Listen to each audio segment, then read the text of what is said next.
Hey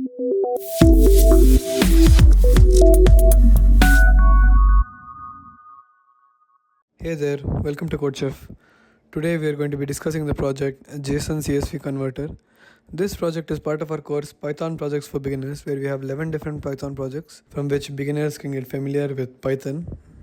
So this particular project will allow us to convert data between CSV and JSON formats. Like for example, I can upload a CSV file and give to the program that I want to convert it to JSON, and it will convert it to JSON. Similarly, if I give JSON as an input, I can convert it to CSV. So when we come across the flow for this particular project, so we first have to ask the user whether they want to convert CSV to JSON or they want to convert JSON to CSV. And based on that, the process is pretty simple.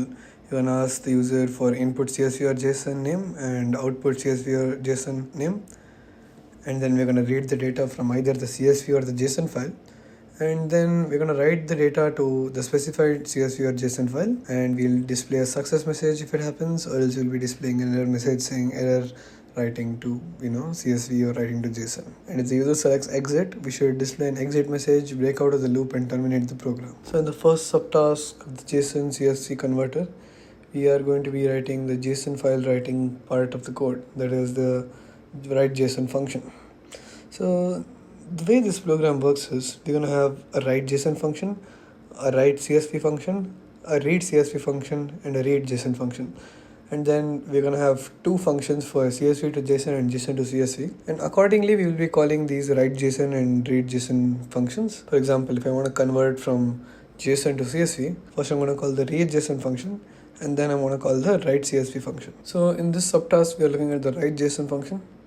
So let's look at the objectives for this particular subtask. So we should open the file path in write mode, and we should write the JSON file data, and we should use an indent of 4. So indent over here is basically, it's a way to format our JSON file to have 4 spaces so that we can easily read it. And we should handle both success cases and error cases.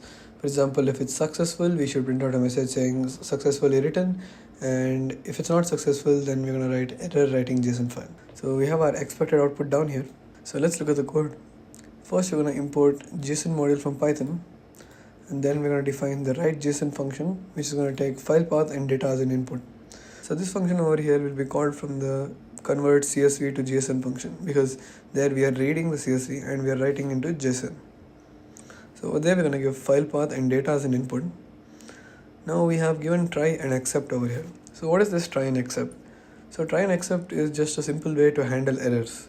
So instead of writing a case for every time an error occurs, what error message to print out, instead we can use try and accept, which is going to generalize what we should do whether our particular code has run successfully or if it's given an error. For example, over here, if our code has run successfully, that is, when we try this code, if we get no error, we're going to continue on. And if we try this code and we get an error, then we're going to go to accept, and then we're going to perform whatever is present in the accept block. So we're going to try whatever code is in the try block, and then we're going to try the code in the accept block in case we get an error in the try block. So in the first line of the try block, we have opened the file in write mode. So W over here stands for write mode, and we can use this to define what rules we want to open our folder. So for example, let's say I just want to display the data, I would open it in read mode. So since here we have to write the JSON file, I'm going to open it in write mode, and I've taken file path as an input, and we're going to import this as file. And over here we have the JSON.dump function, and we've given data file and indent equal to 4. And as I told previously, indent is going to give an indentation of 4 spaces, so that it's just a simple way of formatting the JSON file in a way anyone can read it clearly.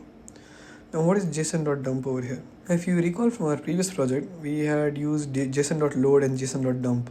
So JSON.load basically converted data from the JSON file into a list of dictionaries, and what JSON.dump does is takes a list of dictionaries as an input, and then it converts it into a JSON file.